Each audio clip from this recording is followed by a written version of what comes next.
Alors, taille d'été. Et non, c'est pas une taille d'été, c'est une taille en verre parce qu'on n'est pas en été, mais il faut déjà tailler. Quand ça a suffisamment poussé et quand commencent les premiers fruits, il faut commencer à intervenir.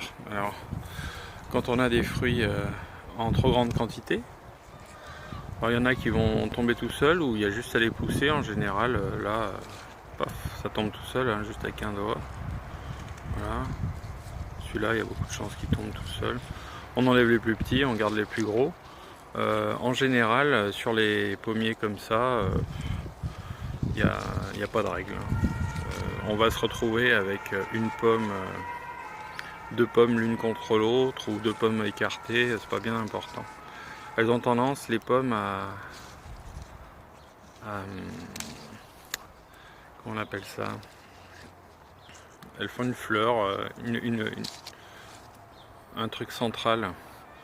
Donc quand on enlève les plus petites et les plus grosses, on se retrouve facilement avec des pommes côte à côte. Voilà. Voilà, j'ai déjà enlevé. Voilà, il en reste 3, alors c'est un peu trop 3. C'est dommage. Parce que elles vont facilement prendre la maladie au milieu, il y aura des araignées qui vont se mettre. Quand elles vont grossir, au centre, il y aura de la merdouille. Là où elles se touchent aussi, au point de contact, il y a facilement des petites bestioles qui viennent se mettre et puis qui posent vraiment problème aux fruits. Donc bon, faut essayer de... Là elles sont un peu toutes en même temps. Si on avait 3 un peu séparées, j'enlèverais celle du milieu. Voilà. Sinon faut enlever la plus petite. Bon là aussi on est un peu embêté, elles ont toutes les 3 la même taille. Vous voyez, là j'en ai laissé 2, tout va bien. Là il en reste 3, là j'en ai 2. Bon, je vais pas enlever la plus petite. Je pourrais enlever la plus petite, hein. Si j'enlève celle-ci sera un peu plus grosse, donc j'aurai de plus belles pommes. Mais je veux dire, je vais enlever une pomme complète qui sera déjà correcte, juste pour avoir un peu plus gros. Donc ça c'est mon choix, hein. En plus, s'il y en a une des deux qui a un vert, j'en aurai une vraie, une bonne. Voilà. Alors on va prendre cet exemple, ici. Ici là j'en ai 3, j'en ai enlevé une, j'en ai enlevé celle qui est un peu au milieu, puisqu'elles ont un peu toutes la même taille. Voilà, ici. Voilà, un petit peu. Voilà, donc là elles sont un petit peu écartées, donc elles vont pas trop, elles vont attendre d'être bien grosses pour avant de commencer à se toucher. Voilà. L'autre chose, c'est quand il y a quelque chose qui pousse, un bouton à fleurs, il fait tout le temps du bois, en plus des fleurs. Ça c'est valable pour les pommiers et les poiriers. Et ça, si on veut continuer à avoir des fruits un peu tout le temps à ce niveau-là, il faut l'enlever. Donc le couper à 2 feuilles. On a une grosse feuille, une deuxième feuille. Là, il faut le couper ici. Et voilà. Il faut faire ça sur tous les rameaux à bois qui poussent. Vous voyez, là, il n'y en a pas assez. Il faut le faire sur tout ce qui pousse, sur du fruit. Dès que vous avez du fruit, moi, j'en ai pas d'autres exemples là, sur cet arbre-là. Non,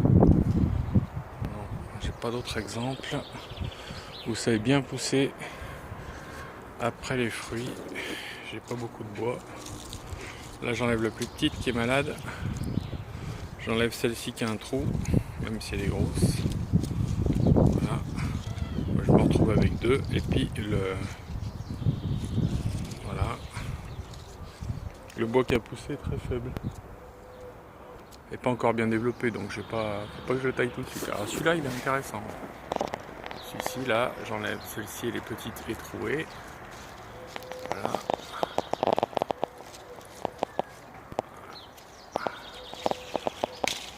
On va y aller avec un sécateur. Alors faut pas croire, les pommiers n'ont pas de problème pour être cassés.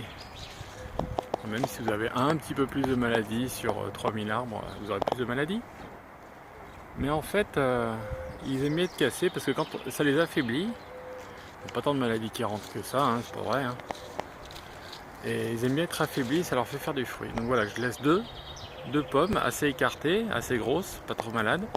Et le rameau à bois qui pousse à l'intérieur du rameau à fleurs, et ben je le coupe à 2 feuilles. Et je le casse à 2 feuilles. Voilà. Et c'est très bien comme ça. Voilà. Ça l'affaiblit. Voilà. Ça veut dire qu'il y a quand même un appel de sève ici, au lieu qu'il y ait une rupture complète, il y a un appel de sève et ça sèche un petit peu, ça le fatigue un tout petit peu, mais par contre il y a plus de sève qui va ici et ça réveille plus les yeux à fruits pour l'année prochaine. Donc voilà. En dessous on fait pareil, on enlève celle-là qui allait tomber presque toute seule. Voilà. Ici, hein, on enlève celle-ci. Et puis là, je n'ai pas encore vraiment un bois qui pousse correctement, donc ça peut être resté à fruits cette année. Voilà, etc. etc.